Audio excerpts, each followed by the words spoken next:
The plane finally landed.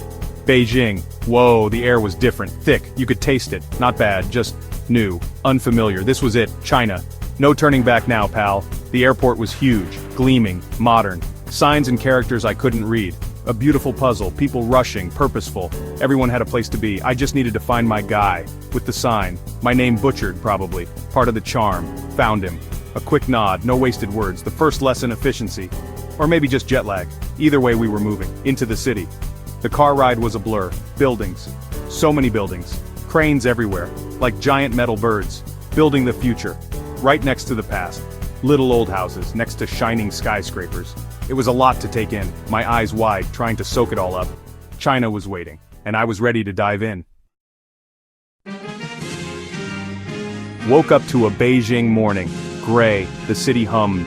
A low, constant thrum of energy. Even through the hotel window, you could feel it. Millions of lives, starting their day. Time for me to join them. Hit the streets. Tiananmen Square. It's big, really big. You feel tiny, insignificant, a speck. The weight of history presses down on you. Portraits, monuments, soldiers marching, sharp, precise. It's a place of power, of control, of memory. The Forbidden City just across the way, another kind of power, waiting to be explored. Built in the 15th century, it was home to 24 emperors. Then the Hutongs, narrow alleyways. A different Beijing. This felt more human, real. Old folks playing mahjong. Kids chasing each other, the smell of coal smoke and frying garlic. Little shops selling everything imaginable. Hutongs date back to the Yuan Dynasty over 700 years ago. This was the city's pulse. Beijing, a city where ancient history and modern life coexist. The Great Wall, you've heard about it, seen the pictures, but let me tell you, nothing prepares you standing there, on that ancient stone. It's something else. We drove out of Beijing, the city faded, mountains appeared, then there it was, snaking over the hills like a giant sleeping dragon, made of stone and sweat. It silences you, for a minute anyway, just the wind, and the sheer scale of it, climbing those steps, uneven, steep, brutal in parts, makes you think about the hands that built this, millions of them, over centuries. What were they thinking? What were they feeling? Probably just trying to survive. Another day, hauling stones, in the freezing cold, or baking sun, for an emperor they'd never see. This wall isn't just stone, it's made of lives, looking out, miles and miles of wall, disappearing into the mist, over jagged peaks. It's a statement. Back in Beijing. Next up, the Forbidden City. Forbidden. Sounds intriguing, right? Mysterious. For centuries, common folks like you and me, we weren't allowed in. Not a chance. This was the emperor's turf, his private world.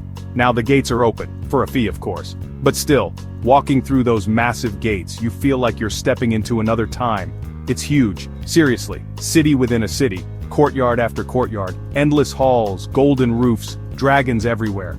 Carved, painted, staring you down, symbols of power, imperial power. Every detail means something, every color, every stone. You could spend days here, weeks maybe, and still not see it all, still not understand it all. It's overwhelming, in a good way, mostly. Think about it, emperors, empresses, concubines, eunuchs, thousands of people lived here, schemed here. Section 5 Shanghai Neon Pulse and Future Dreams. So we took the bullet train, from Beijing to Shanghai. It was fast, smooth, like a rocket on rails. China's really showing off its modern muscles, and I have to say, it's impressive. We arrived in Shanghai and bam, there was a different vibe altogether. This city buzzes, it crackles with energy. If Beijing is old imperial power, well, Shanghai is new money. Flashy, ambitious, always looking straight to the future. This is where China's dreams are forged in steel and glass. The Bund, that famous waterfront, you gotta see it. Old colonial buildings on one side, solid European. Looking across the river at Pudong, the new Shanghai. Skyscrapers piercing the sky like something from a sci-fi movie. The Oriental Pearl Tower, the Shanghai Tower, all lit up. At night it's a light show, dazzling, almost too much. This is a city racing to be number one. This is a city racing to be number one. We wandered through the French concession, and it was different again. Tree-lined streets, old villas, little cafes. It felt a bit like Paris, if Paris had more dumplings. A slower pace here, a bit more bohemian. People sipping coffee, reading books, strolling. A nice contrast to the relentless pace elsewhere. It shows you that Shanghai has layers. It's not all just business. There's a soul here too, if you look for it. The energy of this city, it gets to you. 24 million people or something crazy like that, all moving, all striving, all part of this massive machine, the shopping, the food, the nightlife, non-stop. You can feel the ambition, the hunger. It's a city that believes in itself absolutely. Shanghai doesn't just whisper the future, it screams it, and you can't help but listen. Section 6, Taste of the Nation, more than just chow mein. Alright, let's talk about the real reason to come to China. The food. Forget that gloopy sweet and sour stuff. The stuff you get in greasy cartons back home. That's not Chinese food, not really. This is a whole other universe of flavor. Every region, every town has its own thing. It's an adventure for your mouth, every single meal.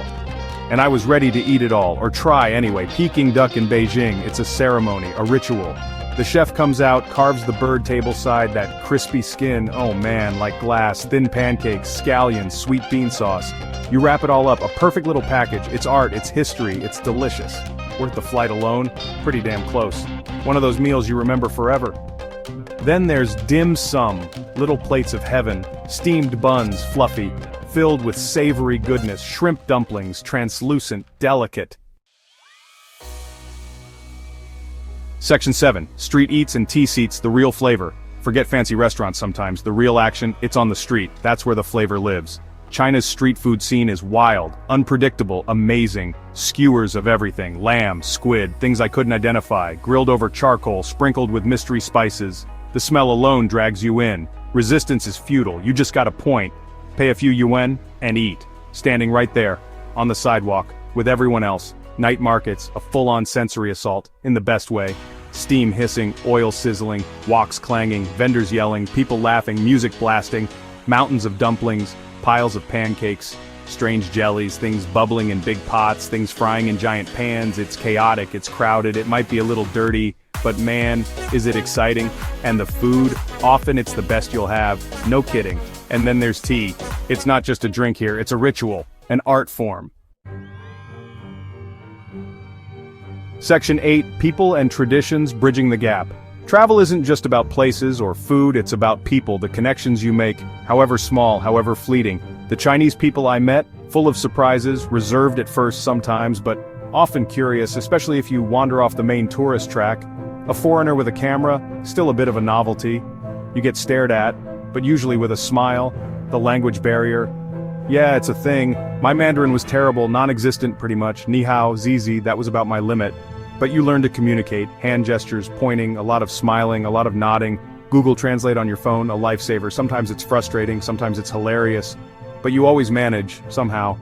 Little moments stick with you. An old woman in a park, showing me her calligraphy, practicing with water on the pavement, beautiful.